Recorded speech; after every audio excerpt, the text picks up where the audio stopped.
السلام عليكم ورحمة الله.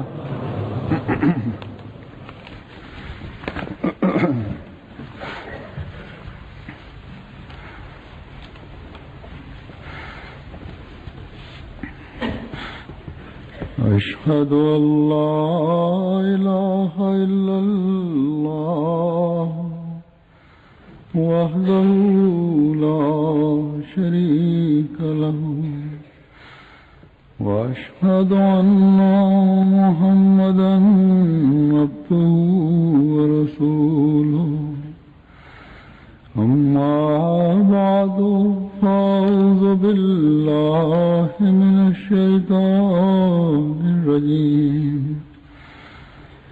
بسم الله الرحمن الرحيم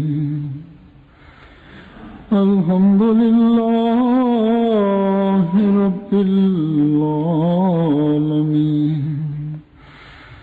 الرحمن الرحيم مالك يوم الدين إياك نعبد وإياك نستعين اهدنا الصراط المستقيم صراط الذين أنعمت عليهم غير المغضوب عليهم ولا الضالين. நான் கடந்த ஜும்மா குத்பாவில் ஆண்டு ஜலசாவில் வரக்கூடிய விருந்தினர்களுடன் மதிப்பு மரியாதையுடன் விருந்தோம்பல் செய்வது சிறந்த பண்பு என விருந்து உபசரிப்பாளர்களிடமும் டியூட்டி செய்யக்கூடிய பணியாளர்களிடமும் கூறியிருந்தேன். ஜல்சாவுடைய இந்த நாட்களில் ஒவ்வொரு பணியாளரிடமும் இந்த சிறப்பு பண்பு அமல்கள் மூலமாக வெளிப்பட வேண்டும். அவர் எந்த பிரிவின் கீழ் பணியாற்றுவோராக இருந்தாலும் சரி. இன்று மீண்டும் இதனை பற்றி சில விஷயங்களை கூறுவேன். ஆனால் இன்று விருந்தினர்களின் பொறுப்பு மற்றும் ஒரு நம்பிக்கையாளர் எவ்வாறு விருந்தினராக இருக்க வேண்டும் என்பதை பற்றியும் கூறுவேன். இதனைத் தொடர்ந்து எனது வழக்கத்திற்கு ஏற்ப ஜலசா தொடர்பான சில ஏற்பாட்டு விஷயங்களை பற்றியும் கூறுவேன். ஆகையால் இதனை பற்றியும் ஞாபகம் ஊட்டுவது, மேலும் இது மிக முக்கியமானத ஒன்றாகவும் இருக்கின்றது. பழைய நடைமுறைக்கேற்ப வழிகாட்டல்கள் ஜலசாவுடைய புரோகிராம் பிரசுரத்தில் ஒட்டப்பட்டிருக்கும். இருந்தாலும் மக்கள் அதனை படிப்பதன் பக்கம் மிக குறைந்த கவனம் செலுத்துகின்றார்கள் என்பதனையே அனுபவம் மூலமாக தெரிய வருகின்றது. மேலும் அதனை முக்கியமானதாக கருதுவதும் கிடையாது. மேலும் ஞாபகம் ஊட்டுவது நன்மை பயக்கக்கூடிய விஷயமாகும். அல்லாஹ் சுப்ஹானஹு வ தஆலாவும் கூறுகின்றான், நம்பிக்கையாளருக்கு அல்லாஹ் மற்றும் அவனுடைய ரசூலுடைய கட்டளையின் அடிப்படையில் அறிவுரை கூறும்போது அது நிச்சயமாக அவர்களுக்கு நன்மை பயக்கக்கூடியதாக இருக்கின்றது, மேலும் பலன் தரக்கூடியதாகவும் இருக்கின்றது. மேலும் அஹ்மதியா முஸ்லிம் ஜமாத்திற்கு காலத்தின் இமாமை ஏற்றுக்கொண்ட மற்றும் ஹஜ்ரத் நபிகள் நாயகம் ஸல்லல்லாஹு அலைஹி வஸல்லம் உடைய உண்மை பேரன்பரை ஏற்றுக்கொண்ட ஜமாத் என்ற சிறப்பு அம்சமும் இருக்கின்றது. மேலும் இது அல்லாஹ் மற்றும் அவனது தூதர் நபிகள் நாயகம் ஸல்லல்லாஹு அலைஹி வஸல்லம் உடைய கட்டளையின் அடிப்படையிலேயே அமைந்துள்ளது. மேலும் இன்று உலகில் ஹஜ்ரத் மஸீஹ் மவ்ஊத் அலைஹிஸ்ஸலாத்து வஸ்ஸலாமிற்கு பிறகு அல்லாஹ்வின் புறமிருந்து ஏற்படுத்தப்பட்ட ஹிலாஃபத் அமைப்புடன் இணைந்துள்ள பெருமையும் அஹ்மதியா முஸ்லிம் ஜமாத்திற்கு மட்டுமே இருக்கின்றது. ஆக இந்த ஜமாத் சகோதரர்களுக்கு அறிவுரை கூறும்போது அல்லாஹ் மற்றும் அவனுடைய ரசூல் ஸல்லல்லாஹு அலைஹி வஸல்லமுடைய கூற்றின் அடிப்படையில் அறிவுரை கூறும்போது அவர்கள் குறிப்பாக அதனை செய்ய முயற்சி செய்வார்கள். மேலும் முயற்சி செய்யவும் வேண்டும். அவ்வாறு இல்லை என்றால் நமக்கும் மற்றவர்களுக்கும் எந்த வித்தியாசமும் இருக்காது. நாம் ஒரு கையின் அசைவின் கீழ் உட்காரவும் எழவும் கூடியவர்களாகவும் மற்றும் அறிவுரையை கேட்டவுடன் அமல் செய்யக்கூடியவர்களாக மக்களாகவும் இருக்கின்றோம். இந்த ஹுத்பாவில் கூறக்கூடிய மக்களாக உங்களை அல்லாஹ் ஆக்குவானாக. மேலும் இந்த ஜலசாவில் நான் கொடுக்கக்கூடிய மற்றும் மற்ற பேச்சாளர்கள் கொடுக்கக்கூடிய அறிவு, ஆன்மீக மற்றும் தர்பியத் சம்பந்தமான உரைகளை கேட்டு இங்கும் மற்றும் உங்களது வீடுகளுக்கு சென்றும் அமல் செய்யக்கூடியவர்களாக நீங்கள் ஆக வேண்டும். கடந்த ஜும்மாவில் ஒரு ஹதீஸின் அடிப்படையில் விருந்து உபசரிப்பாளர்களுக்கும் பணியாளர்களுக்கும் அறிவுரை கூறியிருந்தேன். அதாவது அல்லாஹ் மற்றும் மறுமையின் மீது நம்பிக்கை கொண்டுள்ள ஒரு நம்பிக்கையாளருக்கு தன்னுடைய விருந்தினருக்கு கண்ணியம் அளிப்பது, மதிப்பு மரியாதை கொடுப்பது கடமையாக்கப்பட்டிருக்கின்றது. பொதுவாக விருந்தோம்பல் 3 நாள் இரவு வரை ஆகும். சில சமயங்களில் இதனை விட அதிகமாக விருந்தோம்பல் செய்ய முடியும், செய்யப்பட்டும் இருக்கின்றது. ஆனால் இங்கு 3 நாள் இரவு வரை என்று கூறி விருந்தினர்களுக்கும் கவனமூட்டப்பட்டுள்ளது. விருந்து உபசரிப்பாளர்களுக்கும் தனது விருந்தினருக்கு கண்ணியத்துடன் விருந்தோம்பல் செய்ய வேண்டும் என கட்டளையிடப்பட்டுள்ளது. மேலும் இது அந்த விருந்தினருடைய அனுமதிக்கப்பட்ட உரிமையாகும். ஆனால் விருந்தினர்களும் தன்னுடைய எல்லையை கவனிக்க வேண்டும். எல்லையை மீற விரும்பினால் சில சமயங்களில் விருந்து உபசரிப்பவருடைய உடலில் ஒரு அமைதியின்மை வெளிப்பட்டுவிடும். ஆகையால் இந்த ஹதீஸில் தொடர்ந்து வருகின்றது, இதனை விட அதிக அளவு விருந்தோம்பல் செய்ய நாடுவது சதக்காவாகும் என கூறி ஹஜ்ரத் நபிகள் நாயகம் ஸல்லல்லாஹு அலைஹி வஸல்லம் அவர்கள் விருந்தினருடைய உணர்வையும் தூண்டிவிட்டிருக்கின்றார்கள். ஆக வசதி படைத்த எவரும், ரோஷமிக்க எவரும், மேலும் கண்ணியமிக்க எவரும் சதக்கா உணவை உண்ண விரும்ப மாட்டார். மேலும் இந்த ஹதீஸில் தொடர்ந்து கூறப்பட்டுள்ளது, விருந்தினர்கள் விருந்து உபசரிப்பவருக்கு கஷ்டம் கொடுக்கும் அளவுக்கு தங்கக்கூடாது. கஷ்டம் கொடுக்கும் போது உடலில் அமைதியின்மை ஏற்படுவது வெளிப்படையான ஒரு விஷயமாகும். அவ்வாறு ஏற்படவும் செய்யும். ஒவ்வொருவருக்கும் தனித்தனி நிலைமைகள் மற்றும் பிரச்சனைகள் இருக்கின்றன. ஜமாத் அமைப்பு இருக்கிறதென்றால் இதற்கும் சில நடைமுறைகள் இருக்கின்றன. ஆகையால் விருந்தோம்பல் கண்ணியம் மற்றும் கௌரவத்தை உணர்த்தக்கூடிய ஒரு பண்பு ஆகும். தமக்கிடையில் அன்பை ஏற்படுத்தக்கூடியதாகவும் நேசம் மற்றும் பாசத்தை தமக்கிடையில் உருவாக்கக்கூடியதும் ஆகும். மேலும் விருந்தோம்பல் செய்பவருக்கு கஷ்டம் கொடுக்கும்போது அதில் பிளவு ஏற்பட ஆரம்பமாகி விடுகின்றது. ஜமாத் சார்பாக கூட்டாக தங்கும் இடமாக பள்ளிவாசலின் ஹால்கள் மற்றும் வேறு சில இடங்கள் ஏற்பாடு செய்யப்பட்டுள்ளன. அவற்றில் ஒரு குறிப்பிட்ட காலம் வரைக்கும் தான் தங்க வைக்க முடியும். அதன் பிறகு இவர்கள் அமைப்பின் கீழ் இருந்தவாறு நிபந்தனைக்கு உட்பட்டு செயல்படுகின்றார்களா என்று அரசாங்கத்தினருடைய பார்வையும் நம் மீது இருக்கின்றது. ஆகையால் ஐரோப்பாவிற்கு வெளியிலிருந்து வரக்கூடிய விருந்தினர்கள் கவனத்தில் கொள்ள வேண்டும். இங்கும் ஜமாத் சார்பாக ஏற்படுத்தப்பட்ட தங்கும் இடங்களை ஒரு குறிப்பிட்ட அளவுக்கு தான் பயன்படுத்த முடியும். அதிக நாட்கள் தங்க விரும்பினால் அதற்கு நீங்களே ஏதாவது ஏற்பாடு செய்து கொள்ள வேண்டும். மேலும் அவ்வாறு செய்யும் போது விருந்து உபசரிப்பவரை கஷ்டத்திற்கு ஆளாக்க கூடாது என்ற ஹஜ்ரத் நபிகள் நாயகம் ஸல்லல்லாஹு அலைஹி வஸல்லமுடைய கூற்றை கண்முன் நிறுத்த வேண்டும். ஒவ்வொரு விஷயத்தையும் விளக்கமாக எடுத்துரைப்பதுதான் இஸ்லாத்தின் சிறப்பு அம்சமாகும். ஹஜ்ரத் நபிகள் நாயகம் ஸல்லல்லாஹு அலைஹி வஸல்லம் அவர்கள் சாதாரண விஷயங்களை கூட வெளிப்படையாக எடுத்து கூறி நமக்கு அனைத்து பகுதிகளிலிருந்தும் தர்பியத் வழங்கி இருக்கின்றார்கள். ஆக அதனை கடைபிடிப்பதே ஒரு உண்மையான நம்பிக்கையாளருடைய பணியாகும். ஆக சின்ன சின்ன விஷயங்களிலும் கவனம் செலுத்துவது பெரிய பெரிய நன்மைகள் செய்வதன் பக்கம் கவனத்தை ஏற்படுத்தும். அவ்வாறு பெரிய பெரிய நன்மைகள் செய்வதற்கான வாய்ப்புகளும் கிடைக்கும். அப்போதுதான் அன்பு, பரிவு காட்டக்கூடிய, ஒருவர் மற்றவருடைய உணர்வை புரிந்து கொள்ளக்கூடிய ஒரு சமூகம், ஒரு சூழல் உருவாகும். ஆக இது போன்ற விஷயங்களை தான் ஹஜ்ரத் மஸீஹ் மவ்ஊத் அலைஹிஸ்ஸலாத்து வஸ்ஸலாம் அவர்கள் ஜலசாக்களின் நோக்கங்களாகவும் நமக்கு அறிவுறுத்தியிருக்கின்றார்கள்.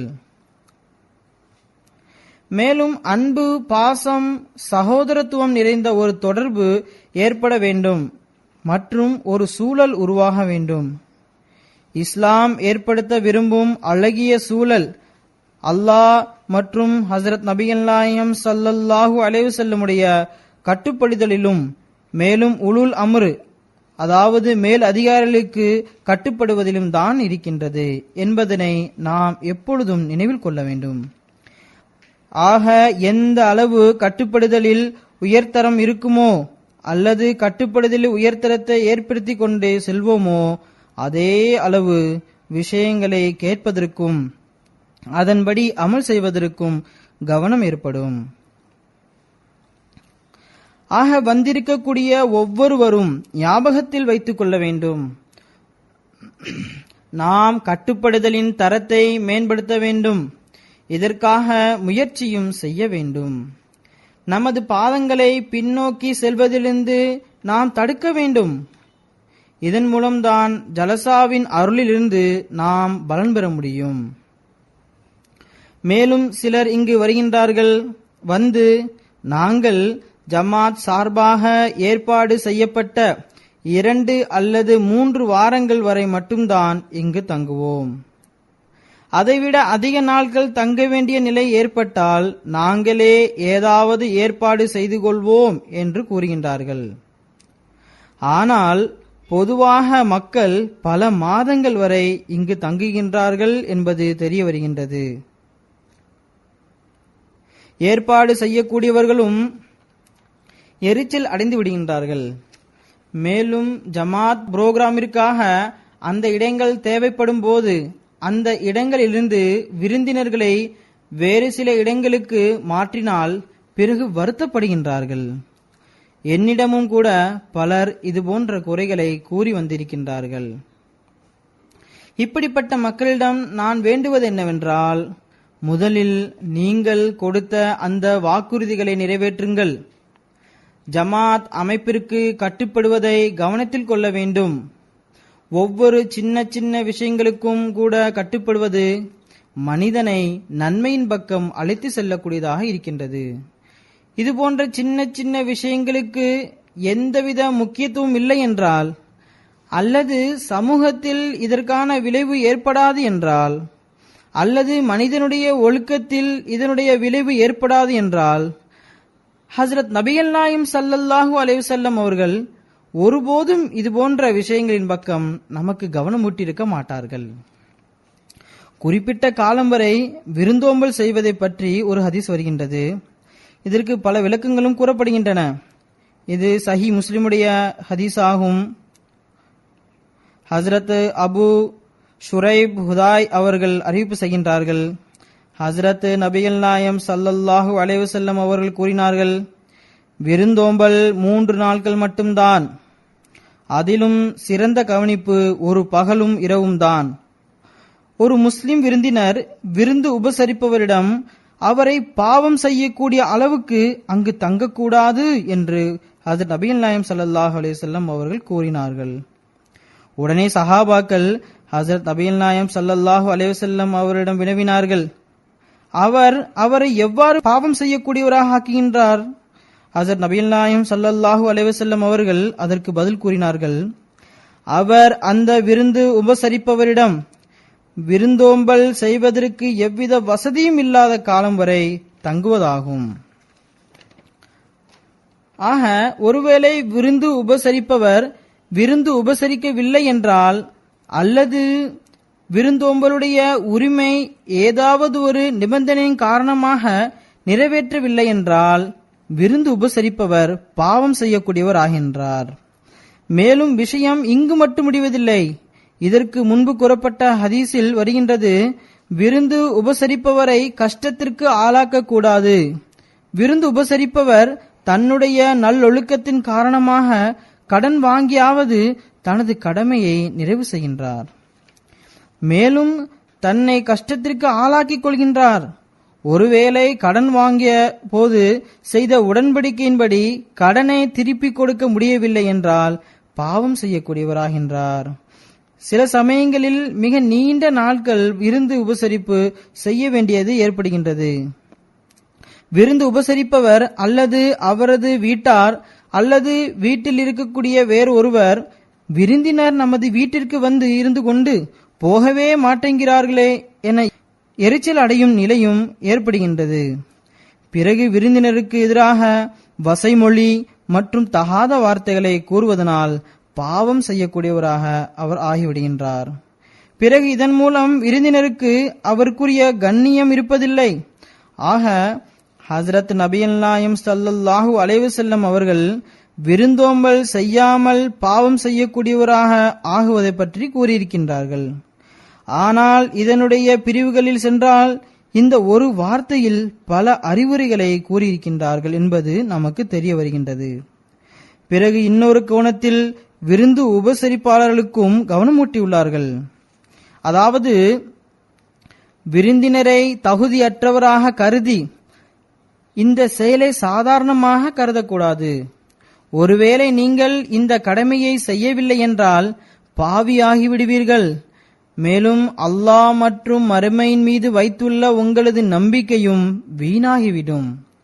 மேலும் விருந்தினருக்கு விருந்து உபசரிப்பவரை பாவி ஆக்குவதில் உங்களுக்கும் பங்கு உண்டு என ஹஜ்ரத் நபிகள் நாயகம் ஸல்லல்லாஹு அலைஹி வஸல்லம் அவர்கள் எச்சரிக்கை செய்துள்ளார்கள். ஆகையால் உங்களிடம் இதனை பற்றி கேட்கப்படும். இது வெளிப்படையில் ஒரு சாதாரண விஷயம்தான். ஆனால் அது எங்கிருந்து எங்கேயோ சென்று விடுகின்றது என்பதை பாருங்கள். ஒவ்வொருவரும் தன்னுடைய உரிமையை நிறைவேற்றினால் விருந்து உபசரிப்பவர் பாவியாக மாட்டார். அதேபோல் விருந்தினரும் பாவியாகவோ அல்லது பாவி ஆக்கக்கூடியவராகவோ ஆக மாட்டார். ஜமாத்தின் மீது அல்லாஹ்வுடைய மிகப்பெரிய கருணை என்னவென்றால் 99.99% மக்கள் விஷயங்களை கேட்கின்றார்கள், மேலும் அமல் செய்வதற்கு முயற்சியும் செய்கின்றார்கள். ஆனால் ஒரு சிலர் மட்டும்தான் மறுப்பு தெரிவிக்கின்றார்கள். இப்படிப்பட்ட மக்களுக்கு கூட மிக சிறந்த நல்லொழுக்க முன்மாதிரியை வெளிப்படுத்த வேண்டும். ஜமாத்தின் அழகை மேலும் மெருகூட்ட முயற்சி செய்ய வேண்டும். ஒருவேளை இப்படிப்பட்ட மக்களுக்கு அறிவுரை கூறும்போது ஒரு சில மக்களுக்காக இந்த அளவு விஷயங்களை குறிப்பிட்டு கூற வேண்டிய அவசியம் என்ன இருக்கிறது என ஒருபோதும் எண்ணக்கூடாது. மாறாக இந்த ஒரு சிலருக்கு கூறக்கூடிய அறிவுரைகளும் பலன் தரக்கூடியதாகத்தான் இருக்கின்றது. இதனால் ஹஜ்ரத் நபிகள் நாயகம் ஸல்லல்லாஹு அலைஹி வஸல்லம் அவர்களுடைய சஹாபாக்களுக்கு அறிவுரை வழங்கும் போதெல்லாம் அனைத்து சஹாபாக்களின் நிலையை கண்டவாறு ஹஜ்ரத் நபிகள் நாயகம் ஸல்லல்லாஹு அலைஹி வஸல்லம் அவர்கள் அறிவுரை கூறவில்லை. மாறாக ஒரு சிலருடைய அமல்களை கண்டுதான் ஹஜ்ரத் நபிகள் நாயகம் ஸல்லல்லாஹு அலைஹி வஸல்லம் அவர்கள் சஹாபாக்கள் மத்தியில் அறிவுரை கூறி இருக்கின்றார்கள். சஹாபாக்களின் அதிகமானோர் நன்மை மற்றும் தக்குவாவின் உயர்தரத்தை அடைந்திருந்தார்கள்.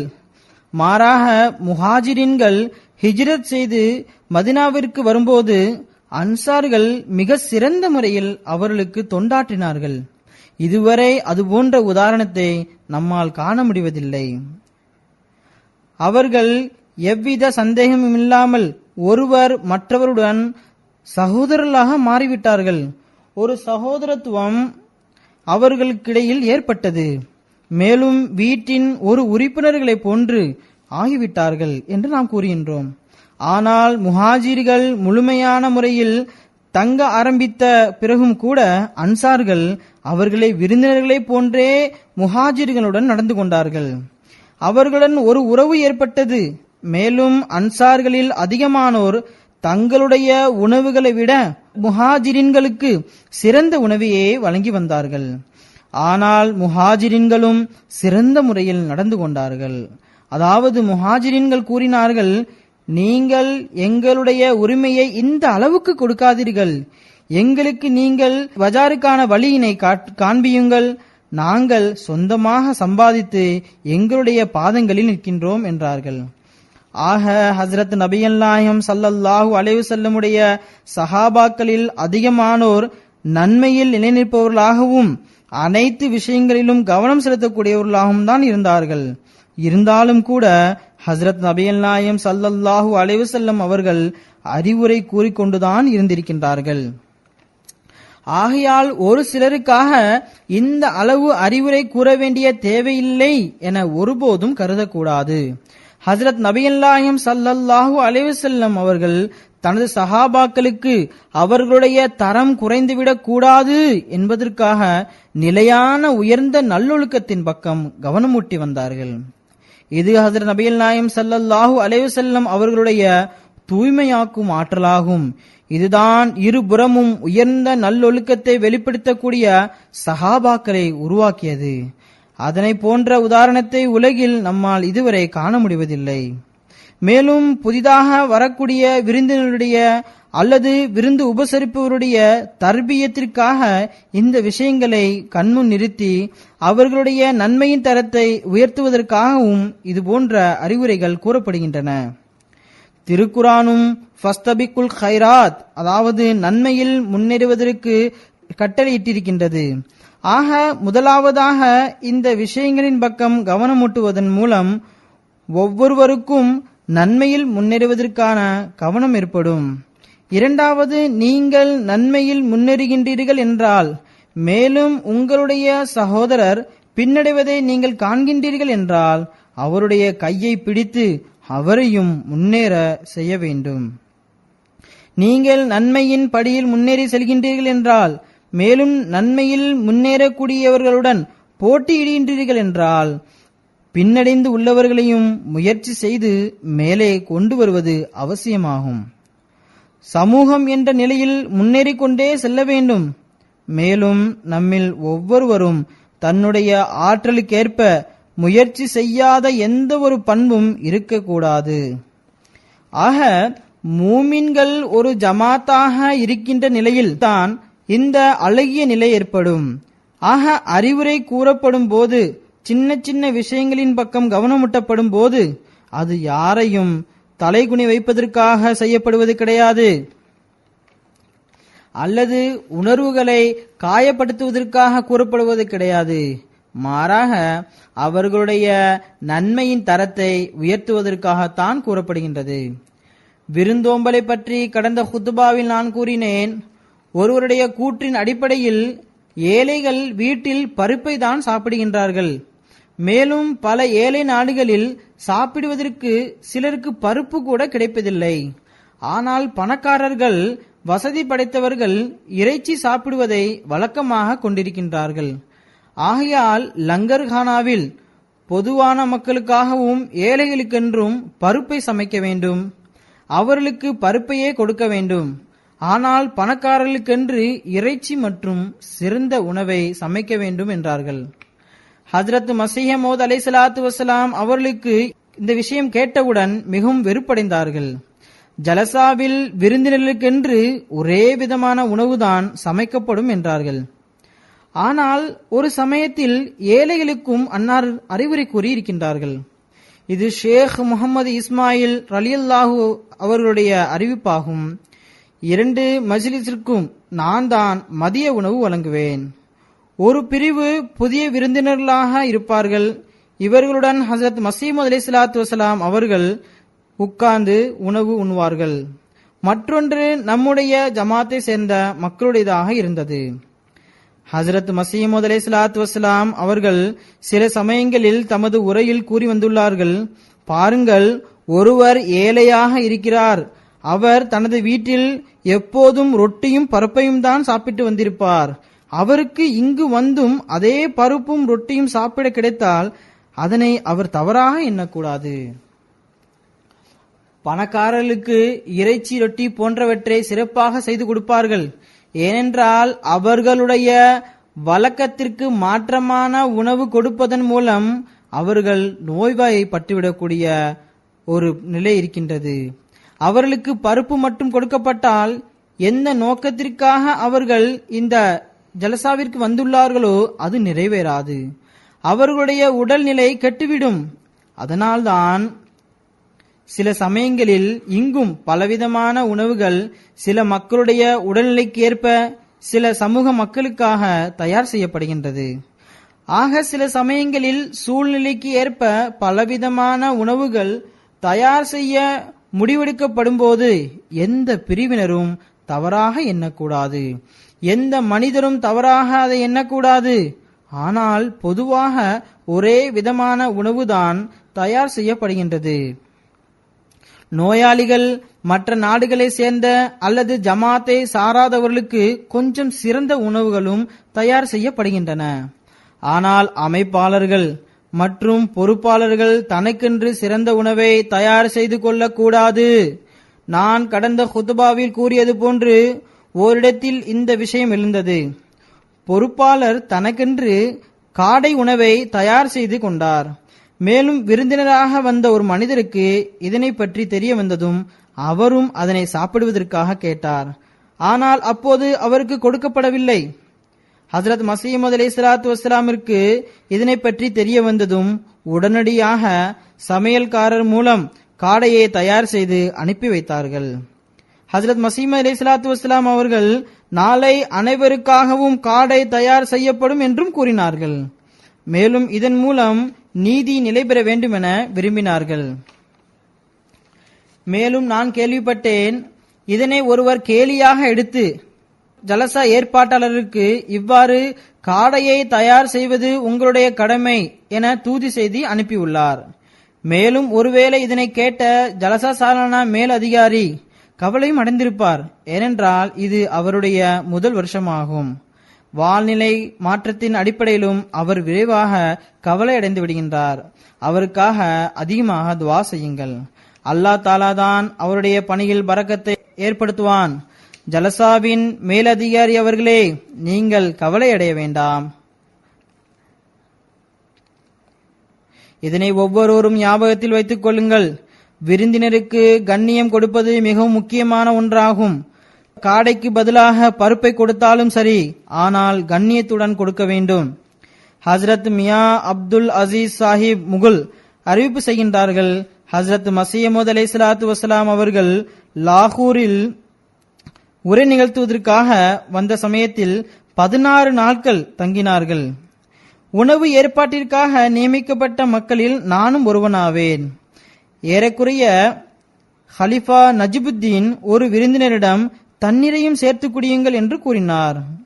அவர் நல்லா சாப்பிடக்கூடிய மனிதராகவார். சாப்பிட்டுக் கொண்டே இருக்கின்றீர்களே, தண்ணீரையும் சேர்த்து குடியுங்கள் என்று கூறியிருக்கின்றார். இந்த விஷயம் ஹஜரத் மசீமது அலைஹிஸ்ஸலாத்து வஸ்ஸலாம் அவர்கள் வரை சென்றடைந்தது. விருந்தினர்கள் கஷ்டத்திற்கு உள்ளாக்கப்படுகின்றார்கள். அவர்களுடைய தேவையான உணவு அவர்களுக்கு கொடுக்கப்படுவதில்லை என கூறப்பட்டது. ஹஜரத் மசீமது அலைஹிஸ்ஸலாத்து வஸ்ஸலாம் அவர்கள் வெளியில் வந்தார்கள். வாசலில் நின்றவாறு ஏற்பாட்டாளர் யார் என வினவினார்கள். நாங்கள் தான் என சிலர் வந்தார்கள். ஹுசூர் அலைஹிஸ்ஸலாத்து வஸ்ஸலாம் அவர்கள் கூறினார்கள், நான் விருந்தினர்களுக்கு உணவு நல்ல முறையில் கிடைப்பதில்லை என கேள்விப்பட்டேன். மேலும் பஜாருக்கு சென்று சாப்பிடுங்கள் என கூறப்பட்டதாகவும் கேள்விப்பட்டேன் என்றார்கள். இது உண்மையா என வினவினார்கள். அதற்கு இது யாரோ வேண்டுமென்றே கூறியுள்ளார்கள் என்று பதிலளித்தார்கள். மேலும் ஏற்பாடு எல்லாம் சரியாகத்தான் உள்ளது எனவும் கூறினார்கள். ஹுசூர் அலைஹிஸ்ஸலாத்து வஸ்ஸலாம் அவர்கள் கூறினார்கள், இல்லை, இனிமேல் லங்கருடைய ஏற்பாட்டை நாமே கவனிப்போம். இவர்கள் நம்முடைய விருந்தினர்கள் ஆவார்கள். மேலும் லங்கருடைய பொறுப்பு நம்மீதுதான் இருக்கின்றது என கூறினார்கள். சில சகோதரர்கள் ஒன்றிணைந்து அன்னாரிடம் மன்னிப்பு கேட்டார்கள். மேலும் இனிமேல் கவனமின்மை ஏற்படாது எனவும் வாக்குறுதி அளித்தார்கள். பிறகு ஹஜரத் மசீமது அலைஹிஸ்ஸலாத்து வஸ்ஸலாம் அவர்களை மன்னித்தவாறு அவர்களுக்கு அனுமதி வழங்கினார்கள். பிறகு ஜமாத்தின் கீழ் லங்கர் தொடங்கப்பட்டது. ஆக பணியாளர்கள் தன்னுடைய நெருங்கிய நண்பருடன் இதுபோன்று யதார்த்தமாக கூறுகின்றார்கள். ஒருவேளை அவர் ஹஜ்ரத் மஸீஹ் மவ்ஊத் அலைஹிஸ்ஸலாத்து வஸ்ஸலாமுடைய லங்கருடைய விருந்தினராக வருகின்றார் என்றால் அவருக்கு கண்ணியம் வழங்குவது அவசியமாகும். ஒரு முறை இல்லை, இருமுறை இல்லை, 10 அல்லது 20 முறை அவர் சாப்பிடுவதற்காக தட்டை எடுத்து வந்தாலும் சரி, எதுவும் கூறாமல் அவருடைய தட்டில் குழம்பை இட்டு கொடுக்க வேண்டும். இங்கு நான் விருந்தினரிடமும் கூற விரும்புவது, நீங்கள் குழம்பை வீணாக்காதீர்கள். சில சமயங்களில் நானும் பார்த்திருக்கின்றேன், சிலர் தனது தட்டில் குழம்பை விட்டு சென்று அதனை வீணாக்கி விடுகின்றார்கள். சிலர் இறைச்சி, உருளைக்கிழங்கு குழம்பில் தனக்கு விருப்பமானவற்றை மட்டும் சாப்பிட்டுவிட்டு, அதாவது இறைச்சியை மட்டும் சாப்பிட்டுவிட்டு கொஞ்சம் குழம்பையும் சாப்பிட்டுவிட்டு உருளைக்கிழங்கை வீணாக்கி விடுகின்றார்கள். ஐரோப்பாவில் வசிக்கக்கூடிய சிலர் உருளைக்கிழங்கை சாப்பிடுவார்கள். ஆக உருளைக்கிழங்கு விருப்பமில்லாதவர்களை தவிர மற்றவர்கள் வீணாக்கக்கூடாது. ஒரு சிலர் உருளைக்கிழங்கை சாப்பிடவே மாட்டார்கள், அல்லது ஒரு சிலர் நோய் காரணமாக சாப்பிட மாட்டார்கள். ஆகையால் விருந்தாளிகள் தமக்கு தேவையான அளவு மட்டுமே வாங்கி சாப்பிட வேண்டும், வீணாக்க கூடாது. எவ்வாறு இருந்த போதிலும் விருந்தினர் மற்றும் விருந்து உபசரிப்பாளருடைய நடைமுறைகள்தான் ஓர் அழகிய சூழலை ஏற்படுத்துகின்றது. ஒருமுறை ஹஜ்ரத் மஸீஹ் மவ்ஊத் அலைஹிஸ்ஸலாத்து வஸ்ஸலாம் அவர்கள் தனது பணியாளரிடம் விருந்தினர் முன்பிலிருந்து தட்டுகளை எடுத்ததினால் கோபம் அடைந்தார்கள். சிலர் மெதுவாக சாப்பிடுவார்கள். அப்போது ஹுஸூர் அலைஹிஸ்ஸலாத்து வஸ்ஸலாம் அவர்கள் கூறினார்கள், விருந்தினர் தானாக தட்டுகளை எடுத்து செல்லுங்கள் என்று கூறாதவரை தட்டுகளை எடுப்பது உங்களுடைய வேலை கிடையாது. அதேபோல் எங்களுடைய வேலை நாங்கள் சீக்கிரம் முடிக்க வேண்டும், ஆகையால் வேகமாக சாப்பிடுங்கள் என்று ஒருபோதும் கூறக்கூடாது. விருந்தினர்களும் பொதுவான அறிவுரை என்னவென்றால், சாப்பிட்டவுடன் எழுந்து விடுங்கள். விருந்தினர்களுக்கும் பொதுவான அறிவுரை என்னவென்றால், சாப்பிட்டவுடன் எழுந்து விடுங்கள். சாப்பிடக்கூடிய நேரம் சரி. சாப்பிட்ட பிறகு வீண் பேச்சுகளை பேச ஆரம்பித்து விடாதீர்கள். ஆக இந்த அறிவுரையை அல்லாஹ் தாலா திருக்குரானில் ஹஜ்ரத் நபிகள் நாயகம் ஸல்லல்லாஹு அலைஹி வஸல்லம் மூலமாக தெரியப்படுத்தி இருக்கின்றான். வீண் பேச்சுகளை பேசாதீர்கள், எழுந்து விடுங்கள். இது உயரிய நல்லொழுக்கத்தின் அடிப்படையாகும். இதனை நாம் பொதுவாக நடைமுறைப்படுத்தவும் வேண்டும். வேலை செய்யக்கூடிய பணியாளர்கள் தங்களுடைய வேலைகளை முடிக்க வேண்டியுள்ளது, அவர்களும் ஓய்வெடுக்க வேண்டியுள்ளது. அவர்களையும் விருந்தினர்கள் கவனத்தில் கொள்ள வேண்டும். ஜலசாவுடைய மிகப்பெரிய நோக்கம் இறை தொடர்பை ஏற்படுத்துவதாகும். ஆகையால் ஜலசாவில் கலந்து கொள்ளக்கூடியவர்களும் பணியாளர்களும் விருந்தினர்களும் எப்பொழுதும் ஞாபகத்தில் வைத்துக் கொள்ளுங்கள், இந்த தொடர்பை ஏற்படுத்துவதற்கு தன்னுடைய தொழுகை மற்றும் நஃபில்களின் பக்கமும் துவாவின் பக்கமும் கவனம் செலுத்துங்கள். இதில்தான் நம்முடைய பிரச்சனைகளுக்கான தீர்வு இருக்கின்றது. இந்த விஷயத்தில் ஹஜ்ரத் மஸீஹ் மவ்ஊத் அலைஹிஸ்ஸலாத்து வஸ்ஸலாமுடைய சஹாபாக்களுடைய முன்மாதிரி இருக்கிறது. அவர்கள் எந்த அளவு ஆர்வத்துடனும் பேராவலுடனும் இதில் மூழ்கியிருந்தார்கள் என்பதனை பற்றிய ஒரு உதாரணத்தை உங்களுக்கு நான் கூறுகின்றேன். நத்தே கான் சாஹிபுடைய மகன் ஹஜ்ரத் அத்தா முஹம்மது சாஹிப் ரலியல்லாஹு அன்ஹு அறிவிப்பு செய்கின்றார்கள், நான் ஹஜ்ரத் மஸீஹ் மவ்ஊத் அலைஹிஸ்ஸலாத்து வஸ்ஸலாமுடைய காலத்தில் பரக்கத்தில் ஒன்று, நான் சிறுவனாக இருந்தும் நான் தொழுகையில் நிலை நின்றவுடன் உருக்கத்துடன் அழத் தொடங்கி விடுவேன். கண்ணீர் நிற்கவே நிற்காது. பிறகு சலாம் கொடுப்பேன், தொழுகை முடிந்துவிடும். ஆக அல்லாஹு தாலா தன்னுடைய அன்பிற்குரிய நபிமார்களின் போர்வையில் போர்த்தப்பட்ட அல்லாஹ்வுடைய பயில்வானை சந்திப்பதற்கான வாய்ப்பினை வழங்கினான். இது என் மீது இறக்கப்பட்ட மிகப்பெரிய அருளாகும். இல்லையென்றால் என்னுடைய நானா சாஹிப் அவர்கள் மஹதியுடைய காலம் எப்போது வரும் என ஏங்கிக் கொண்டிருந்தார்கள். ஆனால் இறைவன் என் மீது அருள் புரிந்தான். அதன் மூலமாக அன்னாரை சந்திப்பதற்கான வாய்ப்பும் கிடைத்தது. அல்ஹம்துலில்லாஹி ரப்பில் ஆலமீன். மேலும் ஹுஸூர் அலைஹிஸ்ஸலாத்து வஸ்ஸலாமுடைய ஆயிரக்கணக்கான அடையாளங்களை நான் பார்த்திருக்கின்றேன். அதன் மூலமாக அன்னாருடைய நபித்துவம் உண்மையானதுதான் என்பது எனக்கு தெரிய வந்தது.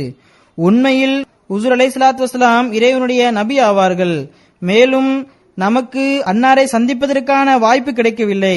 ஆனால் அன்னாருடைய வாதங்களின் மீது நம்பிக்கை கொள்ளக்கூடிய வாய்ப்பு கிடைத்திருக்கின்றது. மேலும் ஹஜரத் நபிகள் நாயம் ஸல்லல்லாஹு அலைஹி வஸல்லமுடைய கட்டளையை நிறைவேற்றக்கூடிய மக்களாகவும் நாம் இருக்கின்றோம். ஆக தொழுகை மற்றும் நஃபில்களின் பக்கம் அதிக கவனம் தேவை உள்ளது. அல்லாஹு தாலாவுக்கு நன்றி செலுத்தியவாறு இன்றைய நாட்களில் தொழுகை மற்றும் நஃபில்களின் உருக்கத்தை ஏற்படுத்த வேண்டிய அவசியம் உள்ளது. அல்லாஹ் நமக்கு ஹஜரத் மஸீஹ் மவ்ஊத் அலைஹிஸ்ஸலாத்து வஸ்ஸலாமை ஏற்றுக்கொள்வதற்கான வாய்ப்பினை அளித்திருக்கின்றான். இன்றைய காலத்தில் அஹ்மதியத்தின் எதிரிகள் தன்னுடைய எல்லையை மீறிவிட்டார்கள். தனிப்பட்ட மற்றும் கூட்டு துஆக்கள் தான் மற்றும் இறை நெருக்கம்தான் இந்த எதிர்ப்பை தடுக்கக்கூடியதாக இருக்கின்றது. இன்றைய காலத்தில் இதன் பக்கம் கவனம் செலுத்துவது மிகவும் அவசியமாகும். மேலும் இன்னொரு விஷயத்தையும் கவனத்தில் கொள்ளுங்கள். ஜலசாவிற்கு மக்கள் வருகின்றார்கள், சந்திப்புகளும் நடைபெறுகின்றன. சிலர் பல வருடங்களுக்கு பிறகு ஒருவர் மற்றவரை சந்திக்கின்றார்கள். சில சமயங்களில் புதிய மக்களையும் காண முடிகின்றது. பிறகு கொஞ்சம் நேரம் உட்கார்ந்து பேச விருப்பமும் ஏற்படுகின்றது. இதற்காக ஜலசாவின் புரோகிராம்களுக்கு பிறகு நீங்கள் கூடுங்கள், மஜ்லிஸை ஏற்படுத்தி பேசுங்கள். ஆனால் இவ்வாறு செய்யும் போது தேவையற்ற விஷயங்களை பேசாமல் அல்லாஹ்வுடைய அருள் மற்றும் கருணையை பற்றி பேசுங்கள். அல்லாஹ்வுக்கு அன்புக்குரியவர்களாகிய இறந்தவர்களை பற்றியும் ஷஹீத்களை பற்றியும் பேசுங்கள். அவருடைய நல்ல விஷயங்களை பற்றி பேசுங்கள். சில நல்ல சம்பவங்களை பற்றி பேச வேண்டும். சிலருக்கு புதிய உறவுகளும் இந்த ஜலசாக்களில் ஏற்படுகின்றது. அதனால் சில சமயங்களில் உட்கார வேண்டி உள்ளது. குறிப்பாக பெண்கள் இது போன்ற விஷயங்களை இடைவேளையின் போதுதான் பேச வேண்டும். அதிலேயும் கூட்டாக தங்கும் இடமாக இருந்தாலும் சரியே, இடைவெளி நேரமாக இருந்தாலும் சரி, அல்லது வீடுகளாக இருந்தாலும் சரி, குறிப்பிட்ட அளவுதான் பேச்சுகள் நடைபெற வேண்டும். சில சமயங்களில் மக்கள் இரவு முழுவதும் விழித்திருந்து பேசுகின்றார்கள், பிறகு சுபு தொழுகையை வீணாக்கி விடுகின்றார்கள். ஆகையால் இரவில் நஃபில் தொழுகை மற்றும் சுபு தொழுகையை வீணாக்கக்கூடிய அளவுக்கு விழித்திருக்காதீர்கள். மாறாக மிக சிறப்பான கவனத்துடன் வீட்டில் தங்கியிருந்தாலும் சரி, வேறு எங்கெல்லாம் தங்கியிருக்கின்றீர்களோ அங்கெல்லாம் தஹஜ்ஜுத் ஏற்பாடு செய்யப்பட்டிருந்தால் தஹஜ்ஜுத்தை தொழ வேண்டும். அப்போதுதான் நாம் ஆன்மீக சூழலிலிருந்து பலன் பெற முடியும். குறிப்பாக பெண்களுக்கு மேலும் ஒரு விஷயத்தின் பக்கம் கவனமூட்ட விரும்புகின்றேன். ஹஜ்ரத் மஸீஹ் மவ்ஊத் அலைஹிஸ்ஸலாத்து வஸ்ஸலாம் அவர்கள் கூறுகின்றார்கள், இது உலகத்தில் நடைபெறும் திருவிழா போன்று கிடையாது. ஆகையால் இதில் கலந்து கொள்ளக்கூடியவரின் கவனம், நாம் நமது ஆன்மீக நல்லொழுக்க அறிவின் தரத்தை உயர்த்த வேண்டும், அதில் முன்னேற வேண்டும், மேலும் இது போன்ற சூழலிலிருந்து முழுமையாக பலன் பெற வேண்டும் என்பதாகத்தான் இருக்க வேண்டும். இந்த சிந்தனை இருந்தால் தனது உடை மற்றும் நகை அலங்காரத்தை வெளிப்படுத்தக்கூடிய பெண்கள் சாதாரண உடைகளை அணிய ஆரம்பித்து விடுவார்கள். அல்லது நாம் இங்கு வருவதன் நோக்கம் ஜலசாவை கேட்பதுதான் என்று கருதி வருவார்கள். ஆக இது போன்ற சிந்தனையை தான் இருக்க வேண்டும். மேலும் உடைகள் சரியான மறைக்கக்கூடியதாக இருக்க வேண்டும். சில பெண்களுடைய உடைகளை பற்றி புகார்கள் வருகின்றன. அவர்களுடைய அந்த ஆடைகளிலிருந்து அவர்கள் அஹமதி பெண்கள்தான் என எந்த வகையிலும் தெரிய வருவதே இல்லை.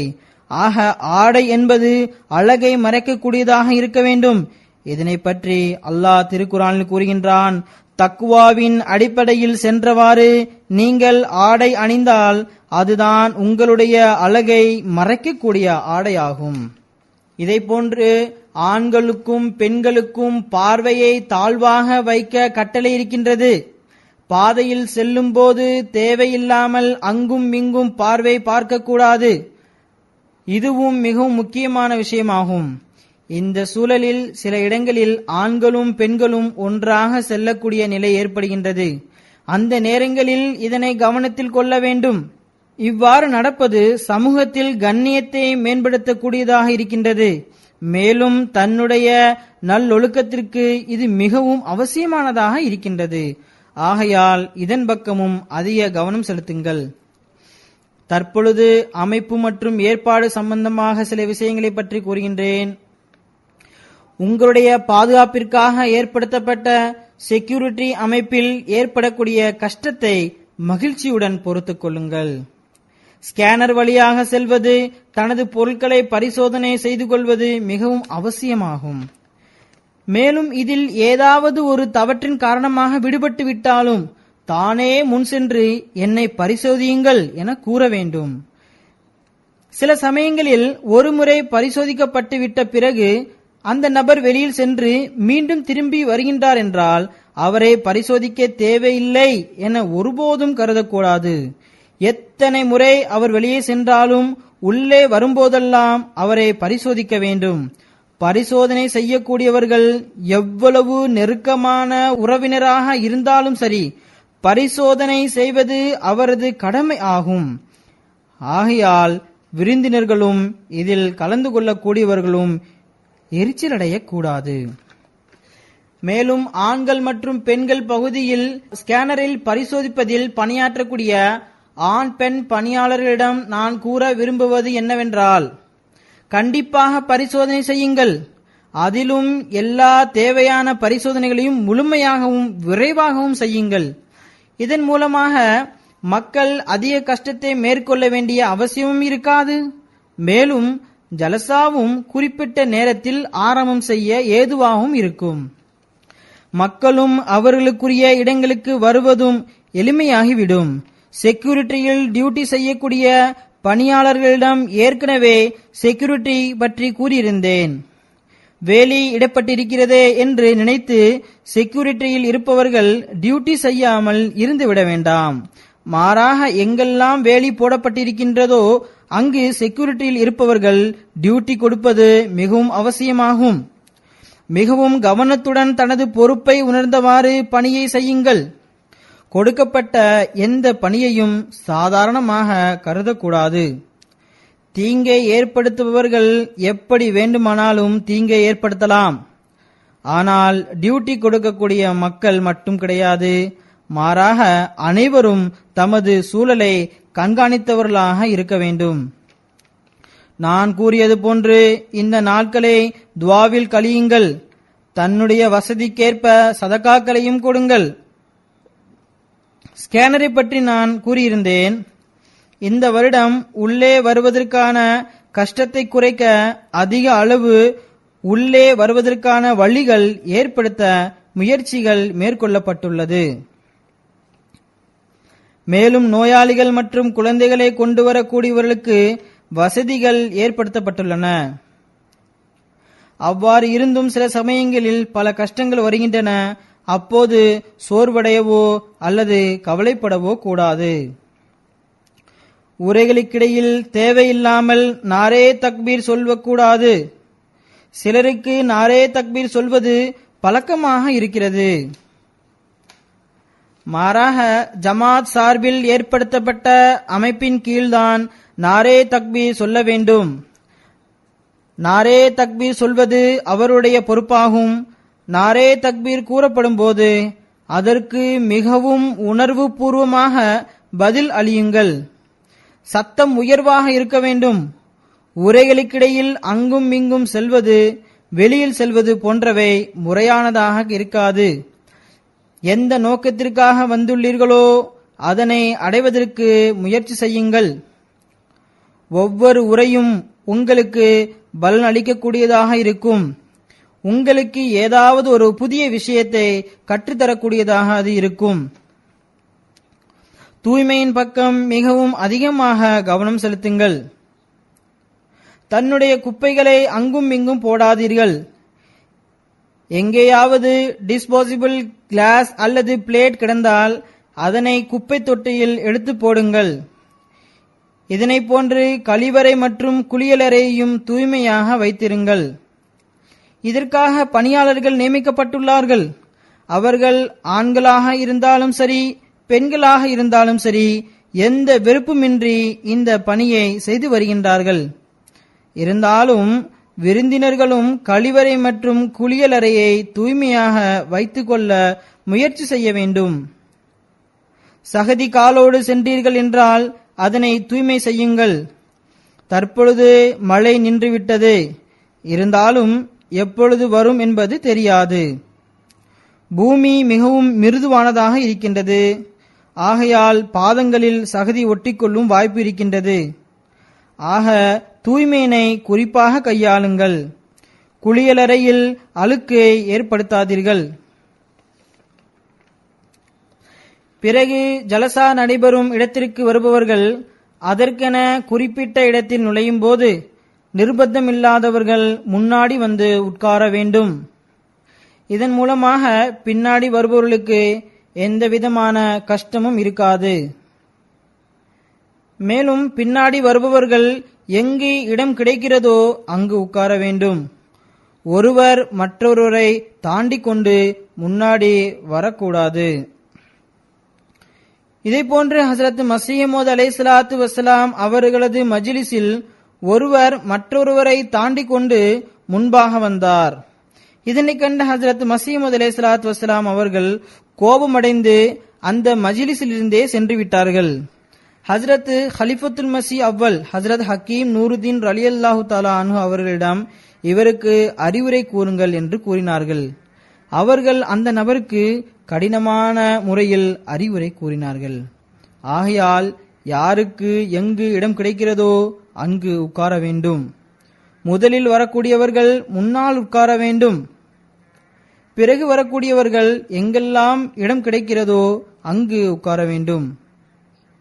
பின்னால் வரக்கூடியவர்களுக்கு இடம் வேண்டும். ஆகையால் காலியாக எந்த இடத்தையும் விடாதீர்கள். வந்து கொண்டே இருக்க வேண்டும். காலியாக உள்ள இடங்களை நிரப்பிக் கொண்டே செல்ல வேண்டும். ஆக நான் மீண்டும் உங்களுக்கு கவனமூட்ட விரும்புகின்றேன். இந்த நாட்களில் இந்த சூழலை துஆவினால் நிரப்புங்கள். அல்லாஹ் நம் அனைவருக்கும் இதற்கான வாய்ப்பினை வழங்குவானாக. அல்ஹம்துலில்லாஹ் நஹ்மதுஹு வ நஸ்தஈனுஹு வ நஸ்தக்ஃபிருஹு வ நு'மினு பிஹி வ நதவக்கலு அலைஹி வ நஊது பில்லாஹி மின் ஷுரூரி அன்ஃபுஸினா வ மின் ஸய்யிஆத்தி அஅமாலினா. من يهده الله فلا مضل له ومن يضلل فلا هادي له ونشهد أن لا إله إلا الله ونشهد أن محمدا عبده ورسوله. عباد الله رحمكم الله إن الله يأمر بالعدل والإحسان وإيتاء ذي القربى